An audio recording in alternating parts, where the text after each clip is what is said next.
No'monov bugun yaxshi bir ishonch bilan harakat qilyapti. Hozir qoida buzildi unga nisbatan. Hujum. Mashalda hujum.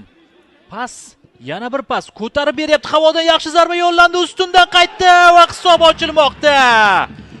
Mashal jamoasi Humoyun Murtazoyev hamda Sardor Abdurov ham o'yinga tezda kirishib ketdi. Mana bunday bo'ldi hammasi. Humoyun Murtazoyev zarba berdi, ustundan qaytdi. Bu yog'iga himoyachilar unutib qo'yishdi. Sal avval aytgan edim. Shu markaziy himoyada boya Sardor Abdurayimov zarba yo'llayotganda himoyachilar o'rnini yo'qotib qo'ydi degandim. Hozir endi to'pni yo'qotib qo'yishdi. Hech narsa qila olishmadi.